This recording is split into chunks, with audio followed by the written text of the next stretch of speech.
Shalom, irmãos. Pode se assentar.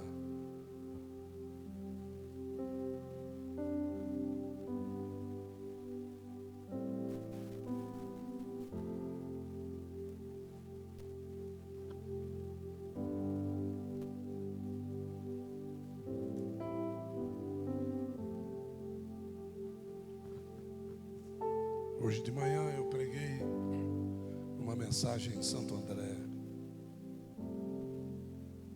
E eu espero poder terminá-la aqui hoje. E eu me lembro bem como foi que eu iniciei lá. Eu quero iniciar aqui da mesma forma. Eu iniciei falando sobre inteligência artificial.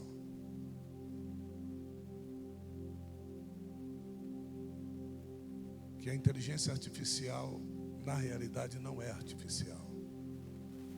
É a nossa inteligência gravada. Agora, por que tudo isso está sendo feito? Existe um motivo plausível e bíblico para isso. Porque vai existir uma pessoa que vai chamar para si algo que somente Deus possui, que é a onisciência. E esta pessoa é o anticristo. Como isso vai funcionar? No decorrer dos anos está se aumentando a velocidade da informação. Está se aumentando a possibilidade e a profundidade da transmissão de dados à distância. E através disso, o homem, ele vai ter toda a condição de saber tudo a respeito de qualquer assunto, quando a classe de transmissão de dados 6G for implantada. Então, quando o 6G for implantado, não fique pensando que você terá smartphones como esse andando nas suas mãos, não. A tendência mundial é que o chip de comunicação esteja sendo implantado na vida de cada um. E você vai ter, de uma forma muito clara, diante dos seus olhos, tudo aquilo que você pesquisar. Então, a transmissão de dados não será mais feita para que os seus olhos captem, mas a transmissão de dados será feita para que o seu cérebro leia. Ótimo. A partir disso, é necessário que a humanidade, com o maior número de pessoas possível, tenha o seu cérebro conectado. E aí eu comecei hoje de manhã. Essas informações não foram dadas de manhã, estou dando essas informações agora. Mas alguns anos atrás, os celulares não tinham câmera frontal, aquela que está virada para quem tem o celular. Eles só tinham a câmera posterior para bater fotografias. A velocidade das informações foi aumentando e a câmera frontal foi entregue nos primeiros smartphones para que você pudesse fazer o desbloqueio através da sua face. Então, a sua face era desbloqueada por uma câmera que não precisava de um número de pixels tão astronômico como nós temos hoje. O que é que criou esta necessidade de se ter uma câmera com grande tecnologia voltada para mim? Desbloqueio? De forma nenhuma, porque já se mostrou que o desbloqueio pode ser feito por uma câmera de baixa qualidade. O que é então? O meu comportamento diante do celular mostrou para as empresas de smartphone que eu preciso de uma câmera com maior qualidade para tirar foto de mim mesmo. As tais selfies. Quem teve os primeiros celulares sabe muito bem que não se pensava nunca em fazer uma selfie. Principalmente quem tinha um Nokia, quem tinha um Motorola, um StarTAC, sabe muito bem que que eram telefones caríssimos, mas que ninguém nunca pensou em fazer uma selfie.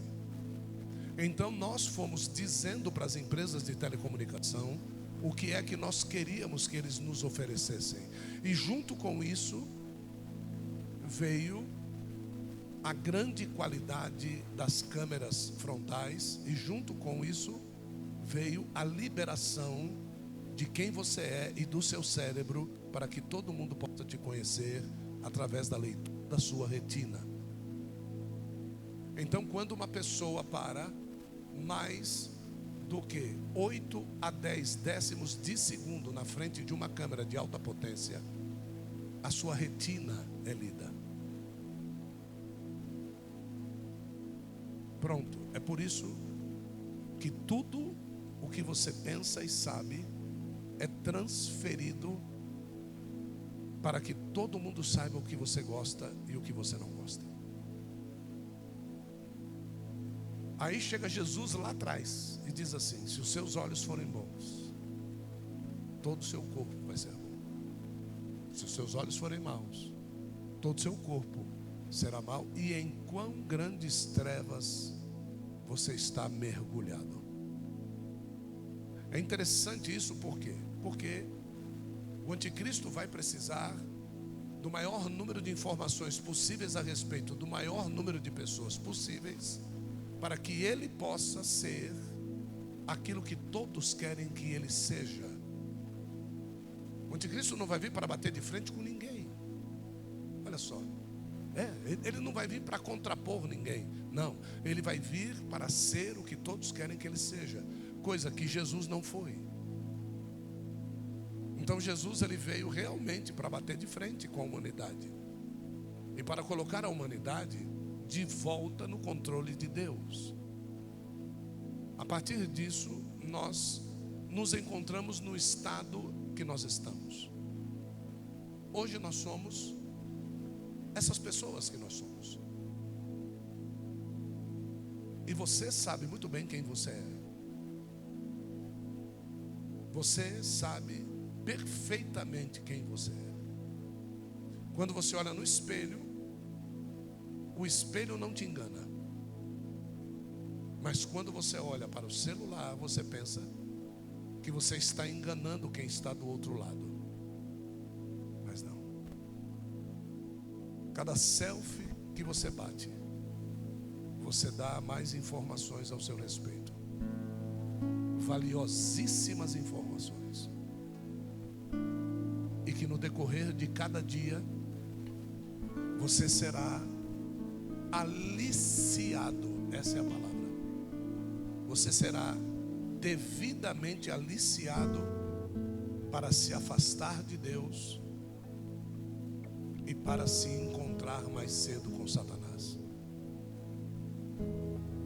A mensagem de hoje, o último dia da unidade, vai falar não a respeito daquilo que nós queremos de você, mas a respeito do que a palavra é. Agora, você pode entender esta mensagem do jeito que você quiser, mas a mensagem não muda o teor bíblico da mensagem.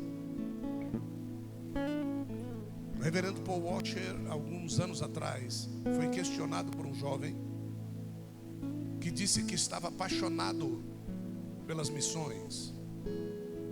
Eu quero entregar a minha vida para missões, eu quero ser um missionário, eu quero trabalhar com missões. E a pergunta do Washer para o jovem foi: me fale a respeito do seu conhecimento teológico. E aquele jovem disse para o Washer: não, isso não é tão importante. O que eu quero realmente é que a minha vida seja impactante para missões.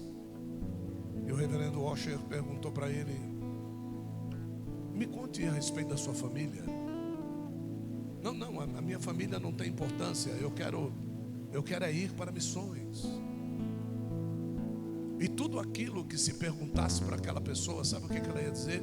Isso não tem importância. Eu quero ir para missões, eu quero fazer missões.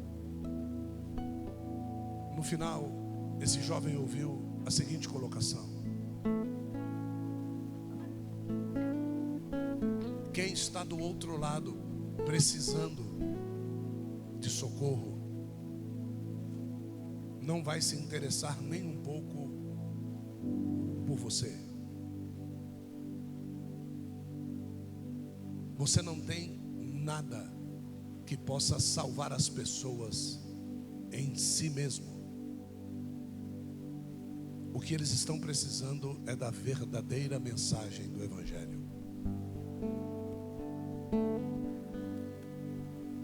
E a verdadeira mensagem do Evangelho está justamente ligada a todas as perguntas que foram feitas para aquele jovem.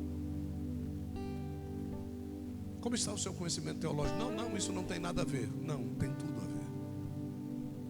Como está a sua família? Não, minha família não tem nada a ver. Não, tem tudo a ver. A verdade do Evangelho, ela é explicitamente mostrada ao mundo através disso. Através da verdade que pregamos, através da verdade que vivemos e através da verdade que transformou em primeiro lugar a nossa família. Então, vocês hoje são crentes, e alguns de vocês crentes somente para você mesmo. A sua família, o seu conhecimento teológico, não. Alguém mudou a verdade do Evangelho para que você pensasse assim. Alguém distorceu a Bíblia para que você pensasse assim. Então nós vamos ver o que Paulo escreve sobre isso. Eu quero convidar você para ir comigo à carta de Paulo à igreja de Filipenses.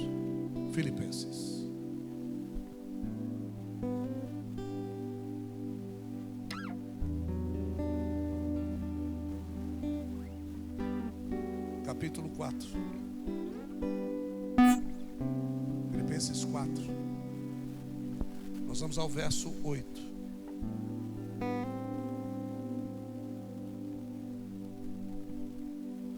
Orem para que minhas pernas fiquem firmes, para que eu fique firme de pé, né? Trazer boas notícias a respeito do pastor Jesus. Operou, a cirurgia foi uma bênção, está em casa já. Glória a Deus. Filipenses 4, 8. Acharam? Diga amém. No demais, meus irmãos, em tudo o que é verdadeiro, em tudo o que é honesto, em tudo o que é justo, em tudo o que é puro, em tudo o que é amável, em tudo o que é de boa fama, se há porventura alguma ação virtuosa, e se há porventura algum motivo de louvor, nisso pensai. Só até aqui. Então veja, como irmãos em Cristo, o quão distante desta definição de vida cristã nós estamos. O quão longínquos de chegar a esta condição nós estamos. O quão deturpados pelas provações do dia a dia nós estamos. O quão difícil tem sido a nossa vida cristã para nos tirar deste momento tão espiritual que Paulo leva a Filipos. A igreja de Filipos, ela foi fundada na casa de Lídia, uma vendedora de púrpura da cidade de Tiatira.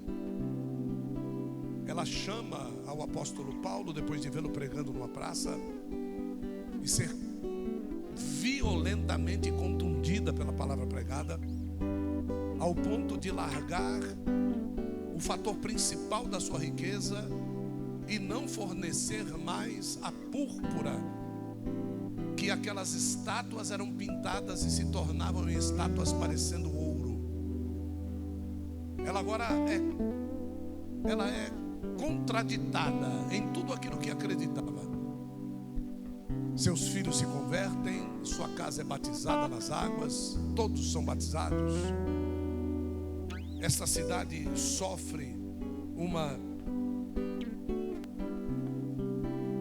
eu posso dizer que uma vigília de perseguição contra os incautos que não sabem a quem estão seguindo. E tudo isso vem porque a verdade chegou na cidade.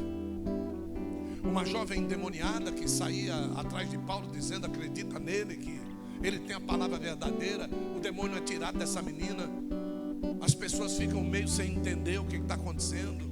Foi nessa cidade que o carcereiro se converteu, que a família se converteu. Tudo isso aí está acontecendo aí nessa cidade. Deus tem algo tremendo. O evangelho chega na Europa através dessa cidade, Filipos.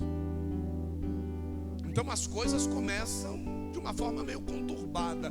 O evangelho não chega com paz em lugar nenhum, irmão. Ninguém é recebido em casa dizendo: seja bem-vindo ao evangelho. Não, de jeito nenhum. O evangelho chega para colocar as coisas no devido lugar. O evangelho chega para retirar os ninhos de Satanás que estão escolhidos dentro da casa das pessoas. O evangelho chega, irmão, para quebrar toda a maldição que foi lançada por antepassados, por centros de macumba, de umbanda, quimbanda, candomblé, mesa branca, mesa preta, seja lá quem for. Tudo aquilo que o diabo lançou é desfeito pelo poder do evangelho. Então nós enxergamos perfeitamente que o evangelho é aquilo que Jesus diz: vocês estão pensando que eu vim trazer melzinho na chupeta de vocês? Não, eu vim trazer espada. Eu vim trazer a controvérsia de tudo aquilo que vocês se escondem atrás. Olha, o evangelho vem para desmistificar, para desmascarar, para destronar, para tirar posse, desapossar tudo aquilo que o diabo vem para colocar. O diabo vem para retirar, para estraçalhar. E o evangelho vem para acabar com tudo, irmão. O evangelho, então, não é fácil para ser pregador de uma verdade como essa. Uma verdade que Lloyd, a avó de Timóteo, entendeu perfeitamente. Uma judia de raiz, ela entendeu perfeitamente. Só que o dia que Lloyd conheceu o evangelho, Timóteo não estava em casa. Timóteo era neto de Lloyd. Quando Timóteo chega em casa, Lloyd diz: rapaz, você perdeu, rapaz. O que foi que eu perdi, vó? Rapaz, um homem de Deus veio aqui pregar o evangelho. Que maravilha é essa? E Timóteo diz: quem é esse cara aí? É Paulo, Timóteo. Eu preciso ouvir Paulo. E ali, quando Paulo vai pregando o evangelho, vai citando os versículos, quando ele começa o versículo, Timóteo termina o versículo. Quando ele começa o versículo, Timóteo termina o versículo. Aí Paulo diz: achei meu filho. Pronto, já pega Timóteo, conversa com Lloyd, já traz Timóteo para andar com ele. E assim é que grandes homens de Deus são formados. Grandes homens de Deus são formados andando com grandes homens de isso. Não há como ser um grande homem de Deus que foi formado sozinho. Não existe ninguém que é formado sozinho. A gente precisa ter andado junto com alguém.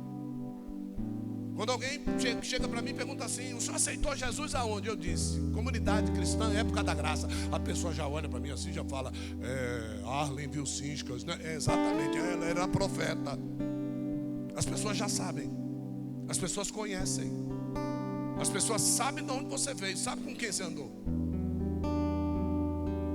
Então hoje você tem uma grande base. Porque as pessoas sabem quem nós somos. As pessoas sabem de onde a gente veio. As pessoas sabem como nós aprendemos. As pessoas sabem que a gente não fala besteira, que a gente busca a base. E essa mensagem você vai entender perfeitamente, porque ela tem base. Paulo, ele está escrevendo essa carta para Filipos, e o pastor de Filipos era Timóteo. Repete comigo e diga: o pastor de Filipos, diga, era Timóteo. Agora diga assim: quando Timóteo não estava, diga, quando Timóteo não estava, o pastor era Epafrodito. Se eu pedir para repetir mais 3 vezes, vai ter nego batizado no Espírito Santo aí. O nome do vice-pastor era Epafrodito. O que isso denota? Organização. A igreja não ficava sozinha.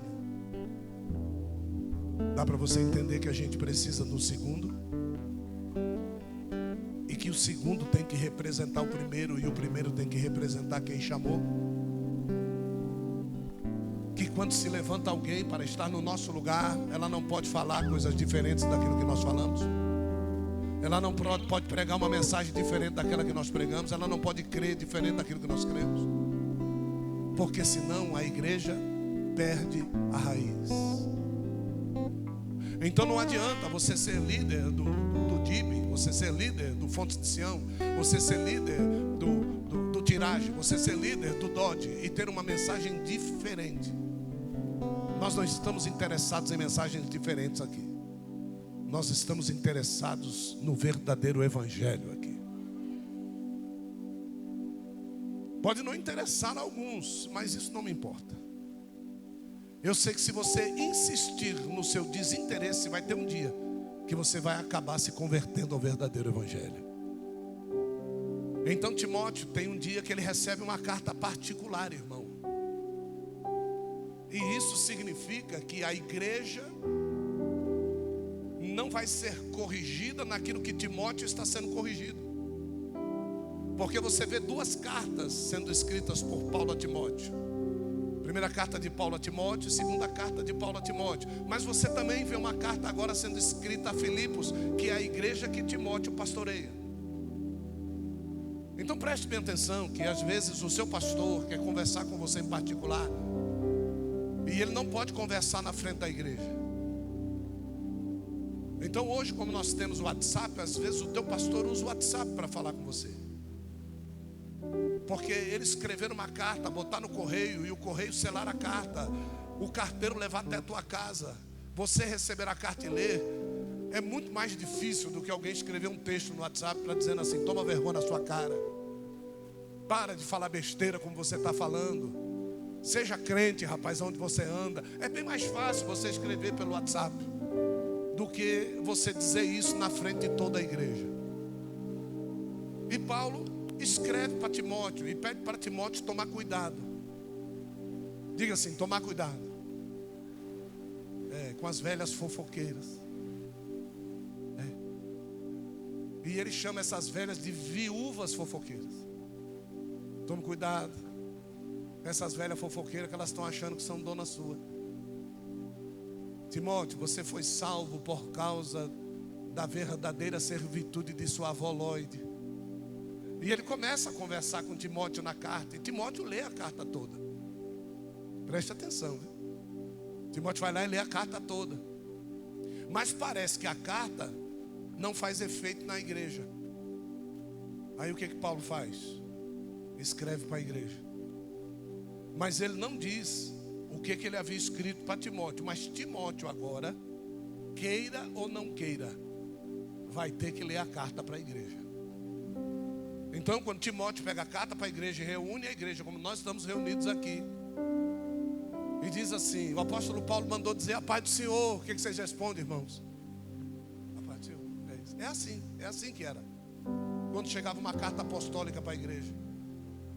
E chega num determinado momento que Paulo ele vai dizer, capítulo 4, verso 2 de Filipenses.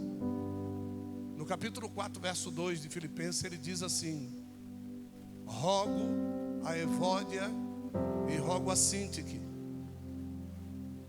que sintam o quê? O mesmo no Senhor. Pergunta a pessoa do seu lado assim: quem morreu na cruz por você? Agora, diga de novo com carinho: quem foi que depois de morrer por você ressuscitou ao 3º dia? Diga.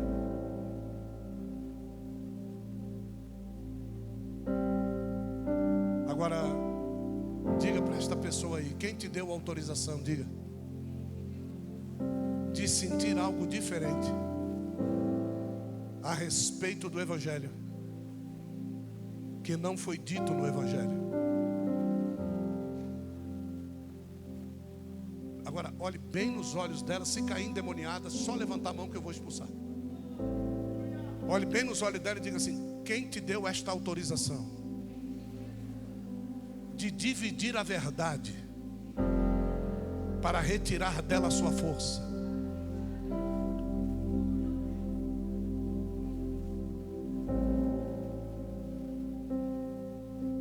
Irmão, quando a Bíblia diz sede santos, a Bíblia não diz sede meia boca. A Bíblia diz sede, e ele não dá outra referência. Ele diz assim: porque eu sou santo. Então não é para olhar para ninguém, é para olhar para o Senhor. E a santidade que se exige de você é a mesma dele. Não é a mesma de pastor nenhum, é a mesma dele. Não é a mesma do apóstolo Paulo, de Timóteo, de Evódia, de Síntique, do raio que o parta. Não é de ninguém, é dele. Ou você é santo como ele, ou não serve no Evangelho.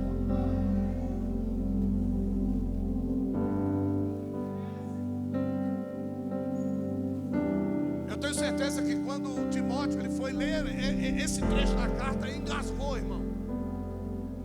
Porque Evódia e Síntique eram as duas fofoqueiras da igreja. Eram as duas velhas viúvas que disputavam a presença de Timóteo nas suas casas. Uma fazia bolo de coco, a outra fazia bolo de laranja. Uma fazia chá de milho, a outra fazia chá de arroz, sei lá que diabo fazia. Mas eu sei que tem pessoas querendo disputar a respeito de quem é que pode estar mais, ou quem é que fica mais, ou quem é que pode mais, ou quem é que pode menos. E uma das coisas que nós fazemos sempre é, se saio com alguém para dar um aconselhamento, estamos ao redor de uma mesa até com os filhos, a gente diz para eles assim: não bata a fotografia, não bata a foto. Nós estamos aqui espiritualmente, nós não estamos aqui para brincar. Momentos espirituais são sérios demais para poder ser divulgados por aí de uma forma.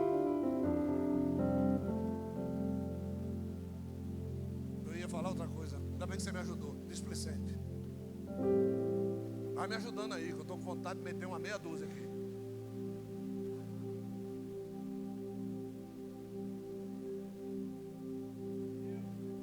Uma coisa você pode ter certeza: Deus nunca vai me botar do seu lado para sair para nenhum lugar que não seja para corrigir o seu modo de vida cristã. Porque para mim é melhor estar ao lado da minha esposa do que estar ao seu lado. O dia que eu quiser estar do seu lado a mais do que eu quero estar com a minha esposa, vocês precisam orar por mim, porque o meu casamento está acabando, irmão. Então eu prefiro estar ao lado da minha família do que estar ao lado de qualquer um de vocês. E a minha família sabe bem disso, que eu amo estar na minha casa junto com a minha família. A minha casa é o meu altar de adoração. A minha casa é o lugar onde eu me sinto bem andando descalço. Olha, a minha casa é o lugar onde eu me sinto bem, querido. Tem pessoas aqui que não aguentam ficar dentro de casa. Isso é problema seu. E se você quiser aceitar Jesus hoje, isso vai acabar na sua vida. Não, mas eu já sou crente. Não, você não é crente não. Viu? Você não é crente.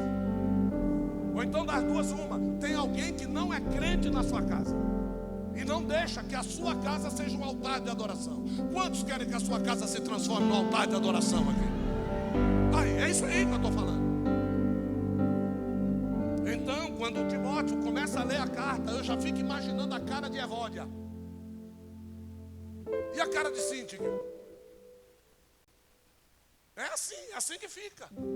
Porque você sabe que está se falando ao teu respeito. Você sabe bem aquilo que você faz para trazer atenção, a primazia para você. Você sabe. Você sabe como é que vamos agir assim. No Evangelho não é assim que funciona. No Evangelho, quem quer ter a primazia ama a Deus acima de todas as coisas. No Evangelho, quem tem mais amor por pai, por mãe, por filho, por filha, por irmão, por irmã, por pastor, por pastora, do que a Cristo, não é digno de Cristo. No Evangelho, as coisas são controversas, meu amigo, porque o céu caminha na direção oposta da terra. Por isso que o Evangelho é controverso, por isso que o Evangelho anda na direção contrária, anda na tal contramão. Eu posso dizer que o Evangelho é o caminho, quem anda na contramão é a terra. Quem anda na contramão são os sábios da terra, os filósofos da terra.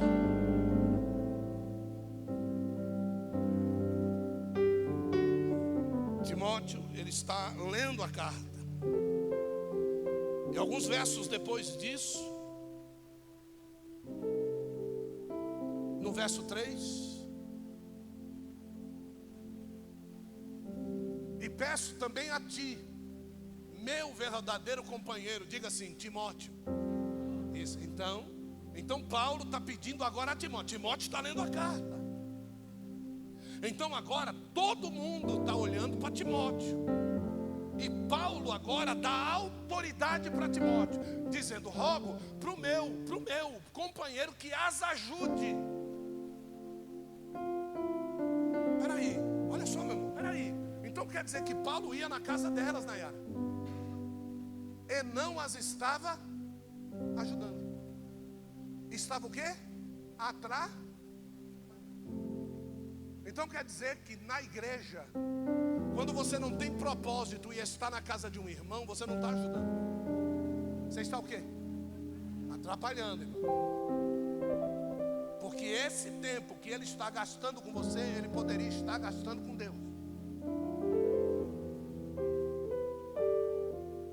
Então Paulo diz para ele: eu quero que você ajude elas. Ajude elas para que elas trabalhem comigo no Evangelho.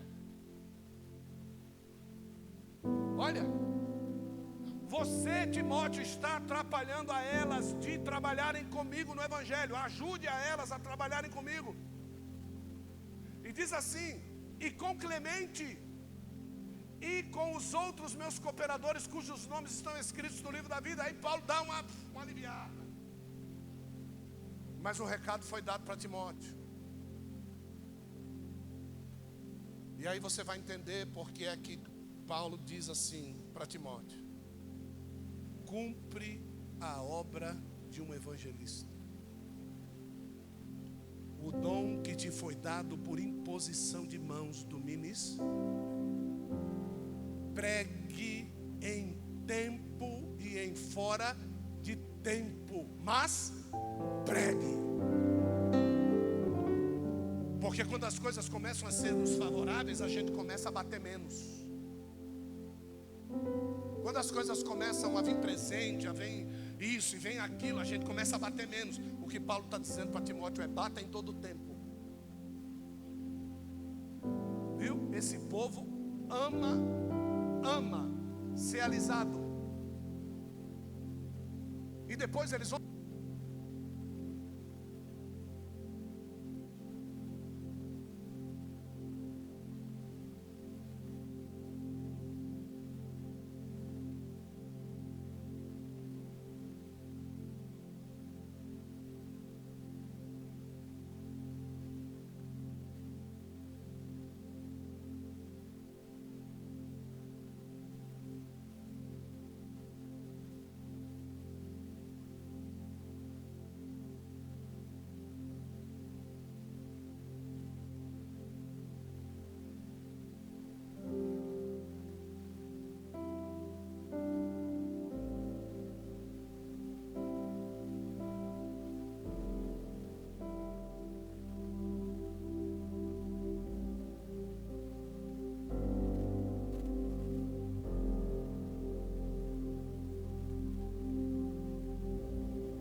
Verso de número 17, obrigado. Capítulo de número 3, o verso de número 17.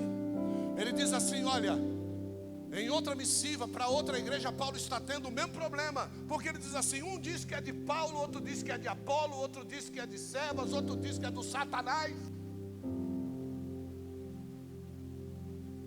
Aí Paulo puxa a responsabilidade para ele. É justamente por isso que no capítulo 4, no texto que nós vemos, ele diz: fala para elas me ajudarem. Porque quando você não obedece aquilo que eu prego, Paulo dizendo, você está contra mim. E estar contra mim não é boa coisa. Haja visto que eu sou um imitador de... Então, veja o que aconteceu com os inimigos de Cristo. Eu estou chamando você para ser meu amigo. É o que Paulo está dizendo para Filipos. Então, no capítulo de número 3, o verso de número 17, ele diz: irmãos, sede meus e atentai para aqueles que andam conforme o exemplo que tendes em nós. Ele está dizendo para a igreja: atentem para aqueles que têm exemplo como nós, Timóteo e Epafrodito. Se nós te levantamos como pastores, se nós te aceitamos, você vindo de outros ministérios como pastores, é porque nós confiamos que vocês irão fornecer às pessoas uma imagem de boa reputação ao nosso respeito. Nós não temos negociatas com Satanás, irmãos.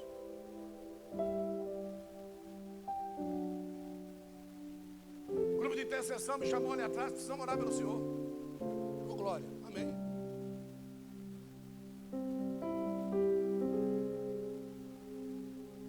Porque nós sabemos que o seu corpo, nós sabemos que a sua saúde, nós sabemos que os inimigos, eu também sei.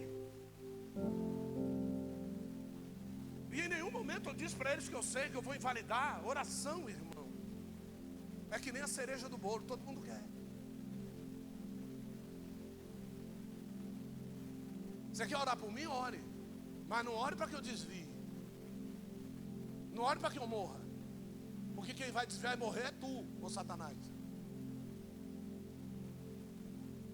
Deus sabe bem o que nós temos passado para continuar pregando essa palavra. Ele sabe quantos remédios e comprimidos de dor eu tomei hoje para poder estar de pé aqui. Ele sabe. Se Ele quiser me curar, Ele vai me curar quando? Hoje? É longe demais, irmão. Quando? É isso aí, irmão. Certo? Mas enquanto a cura não vem, a Novalgina entra. Ficar sem pregar, eu não vou, querido. Para microfone, para teclado, eu meto o gogó, eu vou pregar. Gostou, não gostou, o problema é... Diga meu. Meu não, é seu. Vai lá, rapaz. Por quê? Porque às vezes não, eu acho que ele deveria, não, você não tem que achar nada. Presta bem atenção no que eu vou lhe dizer. Nem todo mundo que nós separamos para pastores dão exemplos nossos de boa índole por onde anda. O problema não é meu. O problema é seu. O problema é teu. Um dia você foi consagrado num ministério tão profícuo e abençoado como esse e deu lugar para Satanás. O problema é seu. Mas tem pessoas, irmão, que vale a pena. Tem pessoas que vale a pena você insistir. Tem pessoas que vale a pena você orar por ela. Agora tem pessoas que não. Tem pessoas que... né? Tem pessoas que queriam, quanto queriam, irmão, conviver dentro da nossa casa. Pessoas que gostariam de estar conosco, de passar um final de semana conosco para ver como é que é a nossa vida. Você não imagina como você ia aprender, sabe, de relacionamentos. E tem pessoas que nós abrimos a porta para estarem conosco porque nós amamos e queremos ver bem. E o filho de uma rapariga, o filho de uma égua brava, não é égua mansa não, é égua brava, vai e...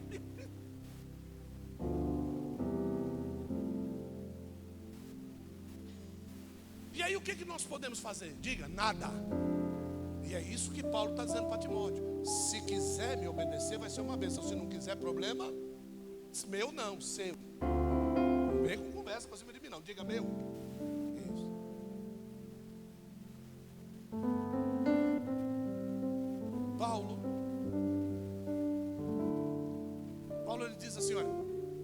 Vocês aí estão inchados por aquilo que vocês acham que sabem. Eu vejo o Bruno. Cadê o Bruno? Bruno, meu filho, está lá. Vejo o Bruno, né, mexendo com o som. Vejo lá o Gustavo. Hoje está lá o Samuca. Ô Samuca, que bexiga de vídeo é aquele que você botou no Instagram, velho? É aquele negócio lá, né, cheio de raio, de trovoada, de não sei o quê. É, né?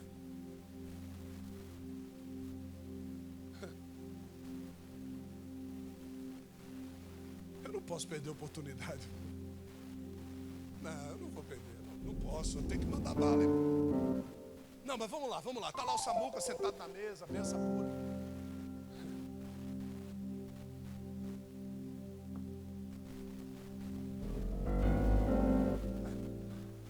Vocês não falaram para mim falar a verdade lá atrás?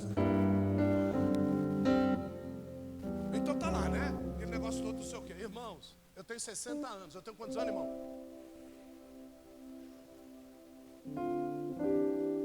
Bruno, quantos anos você tem? Quanto? 27. É verdade, 27. Não, quando você nasceu, ele tinha 27. Então, hoje ele tem 27.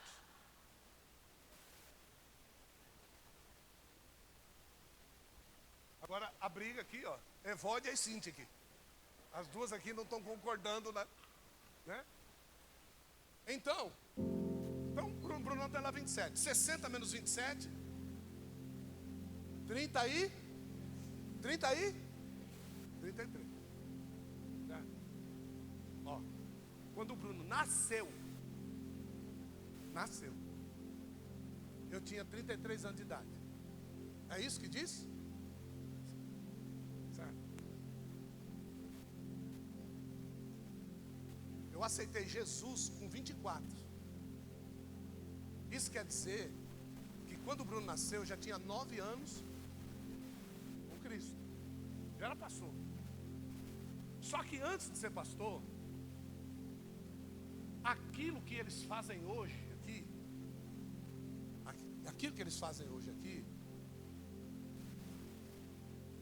eu fui, dizia os caras, o melhor, cara, naquilo que se fazia. Então hoje, quando você vê esses caras de nível internacional, fazendo um monte de coisa, né? Eu já conhecia isso, irmãos, ó. Mas isso hoje, para mim, é como escória. É o que Paulo está falando para eles. Então eu vejo as pessoas querendo muito, mas elas nem imaginam o que é que está ligado com o muito, que tem uma imagem no mundo. Isso aqui no mundo mata. Isso aqui. Pessoas matam para ter um desse na mão. E o problema é quando na igreja isso começa a acontecer também. Porque aí a igreja começa a se parecer com o quê?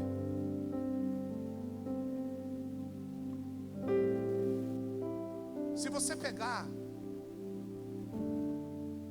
Racionais MCs, se você pegar El Cool J, se você pegar os caras mais top, e você for lá na história deles, você vai ver que dentro da história deles tinha um cara lá, um tal de Grandmaster DJ Mr. Gil. E esse cara que está lá, ele morreu. Ele não. Mas se você pegar 2 picapes, colocar aqui, me trouxer umas bolachas pretas para cá, me botar um no Mark, 2 SLK, 1200 aqui, vocês vão me desconhecer, irmãos. Vocês vão me desconhecer. Sabe por quê? Porque é o que o diabo quer. Então Paulo, ele faz questão de dizer para as pessoas: não me faça voltar a ser quem eu fui. Porque quando eu fui, e dentro da descritiva de Paulo, ele diz assim: vocês hoje me olham como se eu fosse um otário, mas eu fui perseguidor da igreja. Então Paulo sabe bem o que ele está falando. Não me peça para judaizar a igreja, porque eu sei o que é a igreja judaizada. Eu sei que ela acabou em Jerusalém. Então ele começa a dizer, e eu chamo você para mim, por favor. Filipenses 3, verso 4. Filipenses 3, verso 4. Se bem que eu puder até confiar na carne. É o que Paulo está dizendo. Ele diz assim: se algum outro julga poder confiar na carne, ele diz, ainda mais eu. Então hoje, quando se fala de malandragem, aí eu podia dizer, ainda mais eu. Quando o cara diz assim: olha, eu fui, você não sabe nem de onde eu vim, aí eu digo, ainda mais eu. Eu podia dizer. Então eu olho hoje os bebezinhos chegando com tatuagem, todo andar de malandro. Eu falei: ih, rapaz.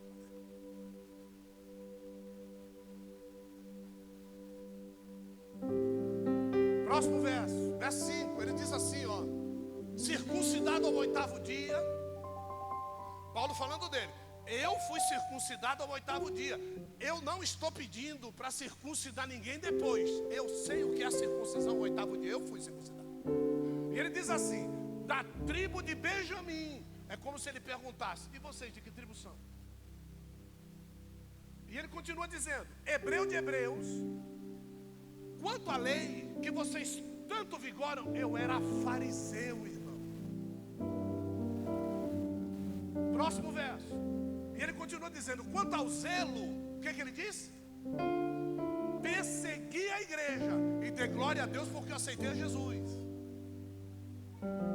E ele continua: quanto à justiça que há na lei, eu fui o quê? Irrepreensível. Então, se quanto àquela justiça da lei eu era irrepreensível, como é que eu não vou ser irrepreensível quando me facilitaram tudo através da graça? Então veja, queridos, que para Deus um dia ter tirado a gente de dentro da sala de uma casa na Vila Ed, como é que era o nome da rua? Silva Guimarães, não lembro também. Que o culto começou sem querer. Uma mulher entrou lá e pediu oração porque ia passar por uma cirurgia, e o mioma dela desceu pelo meio das pernas, ela foi curada numa oração. E aí quando foi na outra terça-feira, tinha um monte de pessoa do lado de fora da casa pensando que tinha culto. E a gente não chamou ninguém para o culto, mas o povo queria culto. Assim nasceu a tua igreja nasceu assim. A tua igreja não nasceu porque a gente dividiu. Não nasceu porque eu roubei cadeira do pastor. Não nasceu porque eu roubei o dízimo da igreja. Não nasceu por causa disso não. A tua igreja nasceu porque um milagre aconteceu. E no dia que o milagre aconteceu, nós estávamos lá comemorando o nosso noivado. E um jogo de cama, de lençol branco e de toalha. Um jogo de toalha que foi dado para nós usarmos no nosso casamento. Foi esse jogo de toalha a única coisa que nós tínhamos ganhado para o nosso casamento, que pegou aquele monte de sangue com o mioma e tudo, juntou, e nós demos de presente para ele. Por isso que o nosso casamento é do jeito que é. E não vem com menos do que isso não. Então às vezes a gente pede para as pessoas: faça isso, a pessoa diz: sabe tudo isso? Eu sei como é que foi o meu.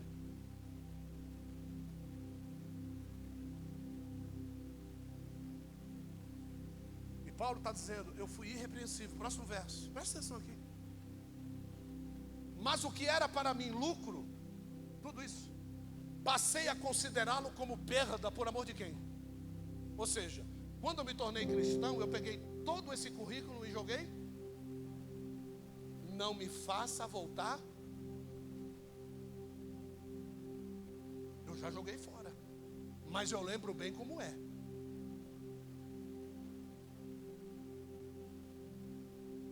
Tinha uma menina na nossa igreja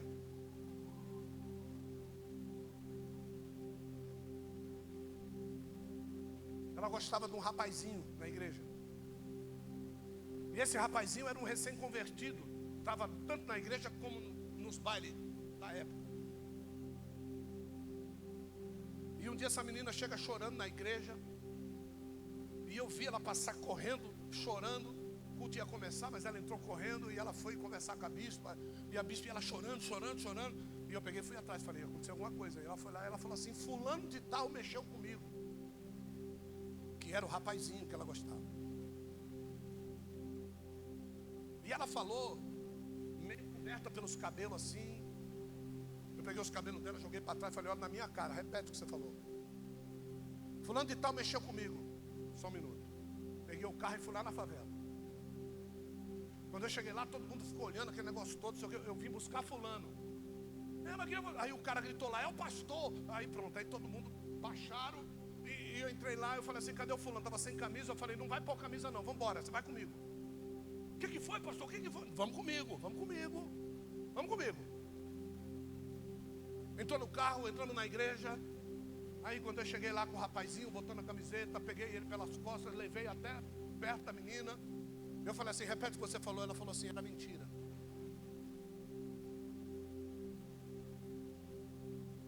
Vá procurar saber dessa menina.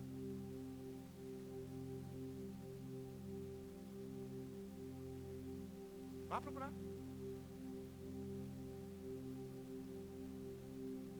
A igreja de Cristo merece esse amor. Mas não mexa com os ungidos de Deus. Eu estou sendo claro com você. E eu faço isso até hoje. É até hoje. Então não tem conversa. Não mexa com membros dessa igreja. Eu estou dando um recado para você que está do outro lado vendo aí. Não mexa. O preço é caro. Porque quem vai ter que dar conta de cada um sou eu. Sou eu que vou ter que dar conta. Então não tente de nenhuma forma fazer com que nós venhamos a ter que voltar ao passado. Não faço não. Eu sei o quanto custou o sangue que foi derramado sobre a vida de cada um aqui. Queridos, eu sei. Viu? Então você que não é desta igreja, é de outra igreja, está nos visitando. Se você pensa que não há igreja raiz, aqui é a igreja raiz. Aqui ninguém mexe com crente daqui de dentro, fala mal de crente aqui de dentro e fica por isso mesmo. Não é assim não. Eu vou na tua gola. Preste atenção no que eu estou falando. Eu vou na tua gola. Então não vem atrapalhar aqui não. Nós estamos indo para o céu. Quem está indo para o céu aqui, irmãos? Engatamos a quinta marcha e estamos na descida, irmão. É nós estamos indo para o céu. É porque eu acho, aqui ninguém acha nada, aqui a palavra sabe de tudo. Então não importa como você chegou um dia, importa o que Deus está fazendo na sua vida. Não importa quanto tempo vai demorar, o que importa é que Ele vai fazer. E não importa o que os outros falam, o que importa é que o nome dele vai ser glorificado. Então, está encerrada a conversa, acabou, pronto, vou voltar a pregar, amém, irmão? O recado eu já mandei.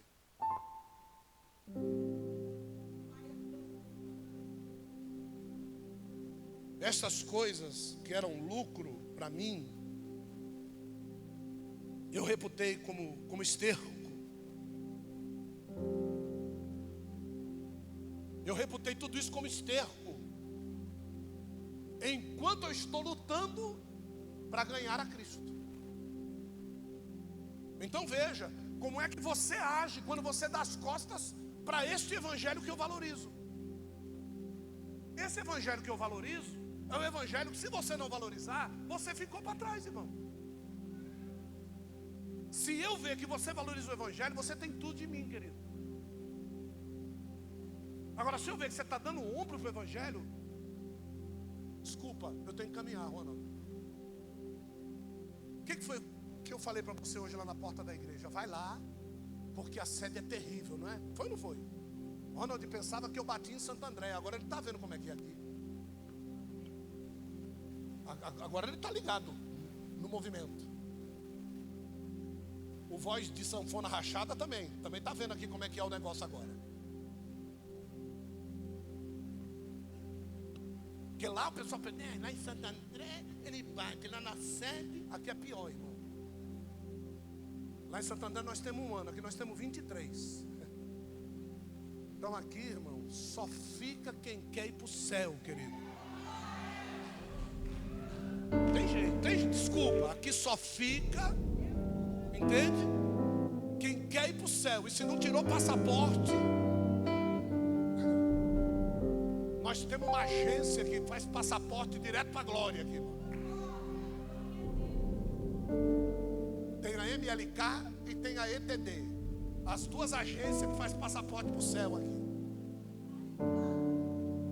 É isso aí, carimbado. Então Paulo, ele diz no verso 17 do capítulo 3, sede meus imitadores. E no verso 18 ele rasga dizendo assim: por que eu estou pedindo para vocês ser meus imitadores? Porque muitos há dos quais repetidas vezes vos disse, e agora vos digo até chorando, que esses caras são inimigos da cruz. E esse mesmo Paulo em outras cartas assim, ó, toma cuidado com Alexandre Latoeiro. Ele me deu muitos prejuízos. Não é prejuízo financeiro não, é prejuízo de não amar a cruz.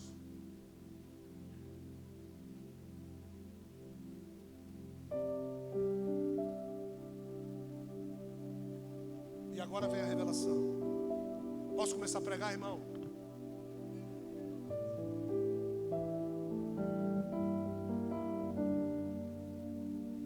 O fim desses caras é a perdição. O seu Deus é o seu próprio ventre, e cuja glória é a sua vergonha, porque somente são sensíveis às coisas terrenas. Eu vou repetir esse verso, é forte demais. O fim desses caras que são inimigos da cruz é a perdição. O Deus deles é o próprio ventre deles. A glória deles é a sua vergonha, porque somente são sensíveis às coisas terrenas. Eles são sensíveis ao Big Brother. Eles são sensíveis às novelas. Eles são sensíveis aos filmes da Netflix, dos seriados da Netflix. Eles são sensíveis a fotografias românticas. Eles são sensíveis. A mensagem da cruz já não os mobiliza mais para nada. Eles não conseguem derramar uma gota de lágrima quando se fala da morte de Jesus. Esses são inimigos da cruz.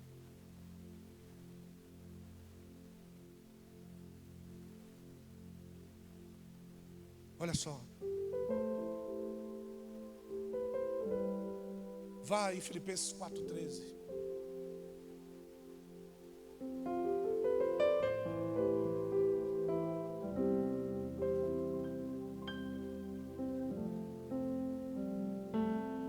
Repita forte comigo e diga, vá, 1, 2, 3.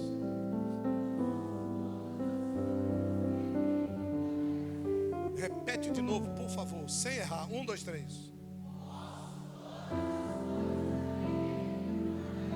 Agora olha para a pessoa, só lá diga assim: quando isso vai ser verdade?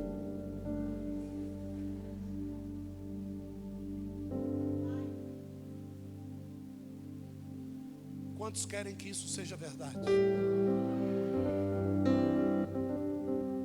Vou repetir, quantos querem que isso seja verdade? Se você quisesse, você tinha levantado as 2 mãos. Quantos querem que isso seja verdade? Se você quisesse, você tinha levantado as 2 mãos e tinha ficado de pé. Quantos querem que isso seja verdade? Se você quisesse realmente, você tinha levantado as mãos, tinha dado glória a Deus, tinha ficado de pé, tinha olhado para a pessoa do seu lado e tinha dito para ela: não me atrapalha, eu quero que isso seja verdade. Não me atrapalha, eu quero poder todas as coisas em Cristo que me fortalece.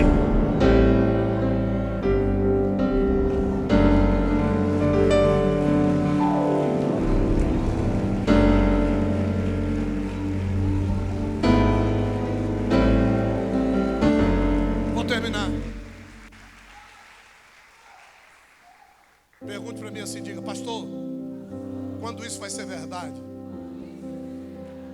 Quando tudo aquilo que fizermos e sermos for um padrão.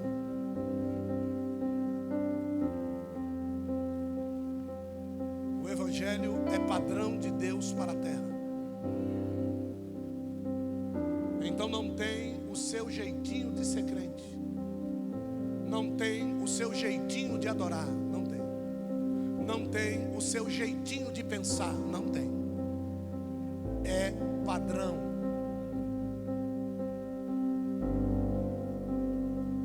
Verso de número 16 do capítulo 3, Filipenses.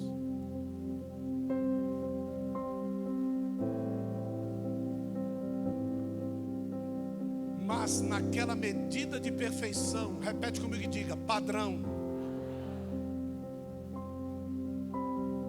a que já chegamos, nela, diga, no padrão, prossigamos. Então você vai dizer: posso todas as coisas em Cristo, que é o meu padrão e me fortalece. Então não tem o teu jeito de ser, não tem o teu jeito de pensar. Tem algumas moças aqui que eu vejo dançando, eu olho e tenho vontade de chorar. Ela transpira Deus. E tem outras que simplesmente são só escândalo. Mas nada. Mas por que permite que fique? Porque eu permito que fique, porque eu espero que Cristo um dia as encontre. Do mesmo jeito que encontrou aquelas que transpiram Cristo, que tornaram Cristo o seu padrão. Quando a gente tem Cristo como padrão, aquilo que sai de nós transpira Cristo. Não adianta você dizer assim: não, eu vou cantar. Não, não é cantar, é transpirar a Cristo. Não, não é pregar, é transpirar a Cristo. Não é dançar, é transpirar a Cristo. Deu para vocês entenderem isso ou não? Não é sentar e tocar, não. Tem que fluir Cristo aqui, ó. Mano, o Samuel toca demais, velho. Ele toca isso, ele toca isso, ele toca isso, ele toca isso, ele toca isso, ele toca tudo. Mas ontem ele foi lá numa igreja lá, certo? Ele falou que ele olhou para o tecladista.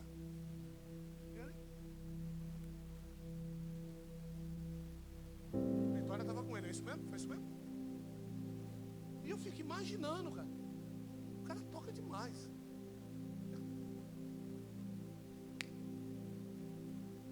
É que naquele momento, transpirando Cristo, não é transpirando notas perfeitas, não é transpirando ensaio, não, porque quanto mais ensaia, é sinal de que menos Cristo tem, porque quando Cristo for o padrão, não precisa de ensaio. Não sei se vocês estão entendendo o que eu estou falando. Quando Cristo for o padrão, qualquer um de vocês pode pregar no domingo à noite aqui. Porque da boca de vocês vai sair exatamente o que sai da minha boca. Enquanto não há padrão, nós pregamos. Então, estou terminando, amém, irmão?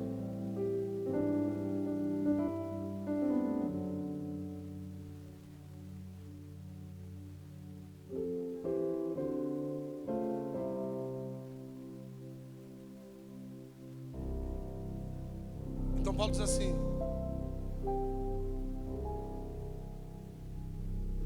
que esse padrão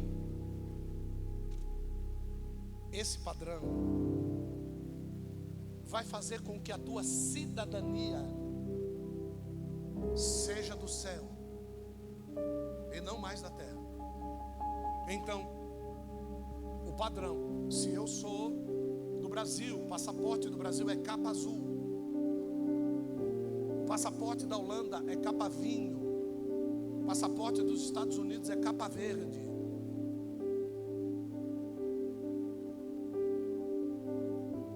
Você sabe por que no Brasil vai ficar difícil ter um padrão? Bandeira brasileira. Cadê a bandeira brasileira? Está por aí? Um minuto só. Eu vou mostrar para vocês por que fica difícil ser padrão.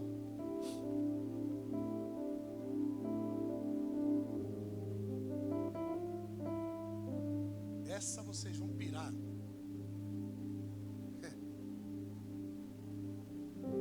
Eu nunca pensei que eu fosse aprender alguma coisa com Danilo Gentili, mas eu aprendi essa. Eu aprendi com ele. Aqui. Segura aqui. O verde na bandeira brasileira mostra a nossa Amazônia, floresta. O amarelo mostra o nosso ouro. O azul, o nosso. E as estrelas, os nossos estados. Por isso que não vai ter padrão nunca. Porque o verde é a família de Bragança, a família de Orleans.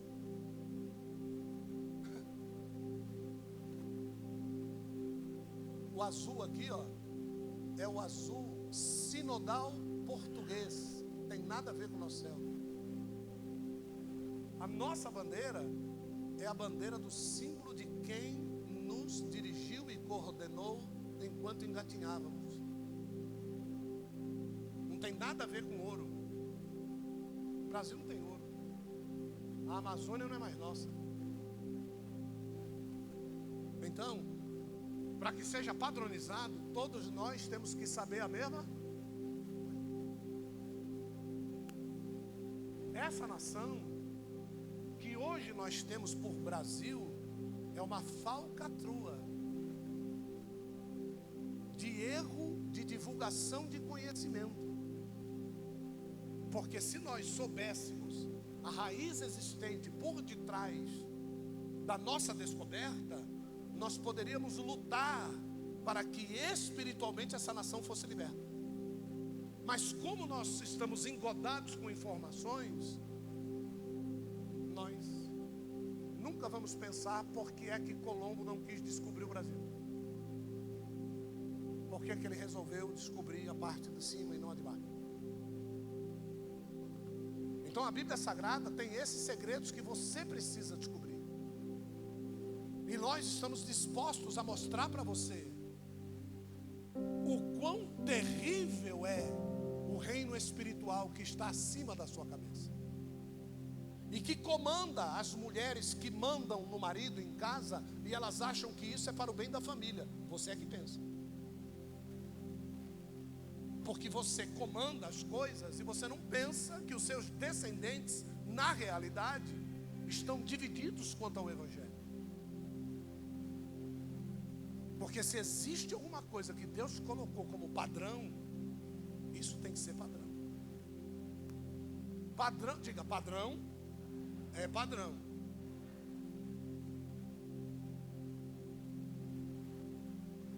Nós fomos no aeroporto de Guarulhos aqui, e aí um rapaz lá disse assim: o senhor está indo para onde? Eu falei: estou indo para Israel.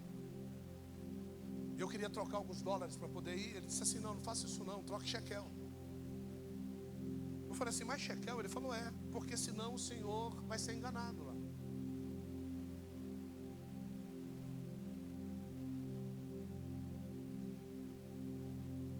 Por quê? Quando você não funciona na moeda do país, o câmbio do momento é o que ele passa para você, não o que você conhece. Quando você não funciona na moeda do país, o câmbio do momento é o que passam para você, não é o que você conhece. Por isso que muitos de vocês precisam orar 10 anos para alguém se convencer e aceitar a Cristo como Salvador. Se você funcionasse no câmbio do país, era completamente diferente. Funciona aqui dentro. Obedece a isso aqui, ó. Anda neste preceito aqui. Não tenha outro pensamento. Seja imitador de Jesus Cristo. E aí você vai ver que você vai poder todas as coisas naquele que te fortalece. Enquanto isso, vai ficar enfermo e não vai ter cura. Estou falando aqui, né? Não tem dor. Porque ele sabe. Aí quando eu sentar ali, começa a dor. Porque ele sabe que ele precisa de mim de pé. Quando acaba de usar, ele diz, não, então pode sentar. Vamos comer aí. Tem que funcionar na moeda. Um dia Pedro chegou para Cristo e disse assim: estão questionando a gente aí se a gente paga o imposto do templo ou não. Aí Jesus chamou Pedro no cantinho e disse assim: meu pai é o dono do templo.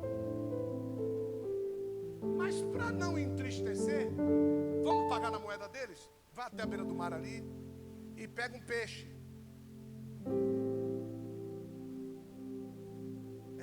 Na boca do peixe vai ter uma dracma. Você paga a tua, paga a minha e deixa o troco para eles. Aí Pedro falou: peraí, eu só sei pescar com rede. Peixe na beira do mar da Galileia não dá. Para uma dracma caber na boca do peixe, olha o tamanho do bitelo. A dracma. Então Pedro disse assim: peraí, se ele estiver falando a verdade. E ele foi na beira. Quando ele chega na beira, lá vem o peixe. Aí o peixe põe a cara do lado de fora e diz assim: arranca logo essa moeda daqui que eu estou engasgado. Está dando para entender o que é funcionar debaixo da ordem de Jesus? Aí ele pega o peixe, desentala o peixe, mas o peixe volta para a água e ele fica com a moeda. Ele não vai até Cristo dizer peguei, porque Cristo já disse que ele ia.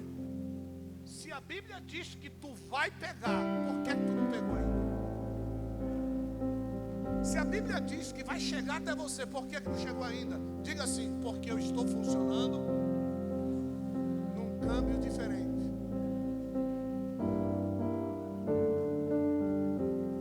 Está funcionando num artigo diferente. Você está usando o versículo errado para embasar a tua teoria. Não é nada disso aí que está funcionando. Você precisa. Boa, apóstola. Reseta tudo. Estou sentindo o olhar dela. Reseta tudo, irmão. Começa de novo. Eu pensei, deixa de pensar. Até hoje não deu certo com o teu pensamento. Vai por mim. Vai por mim, porque eu também tive que ser resetado. E depois que eu fui resetado e comecei a andar segundo o câmbio do céu, a coisa funcionou. Amém, irmão? Então é isso. Você pode ser expert naquilo que você faz, mas aqui, deixa com a gente, irmão. Deixa com a gente. Então eu quero te convidar nessa noite para que você aperte o botãozinho do reset. Dedinho de profeta. Vamos lá. Isso. Amém?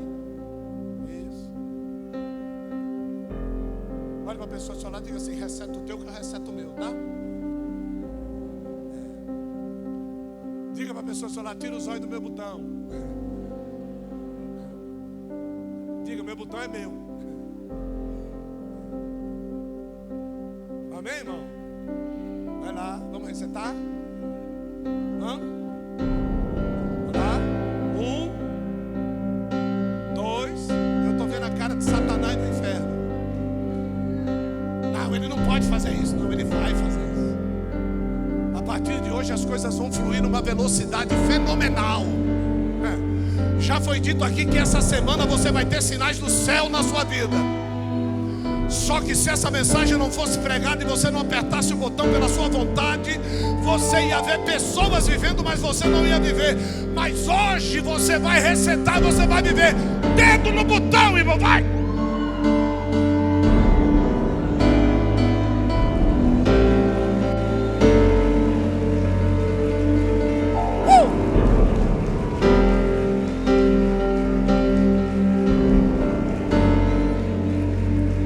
Deixa Jesus entrar aí.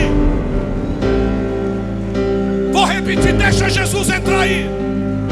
Deixa o Espírito de Hashem entrar aí.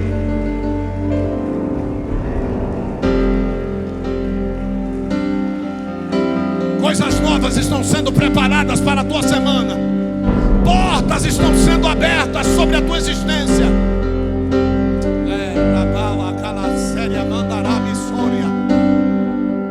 Coisa grande vinda da parte de Deus para esse ministério. Eu não sei o que é, meu irmão.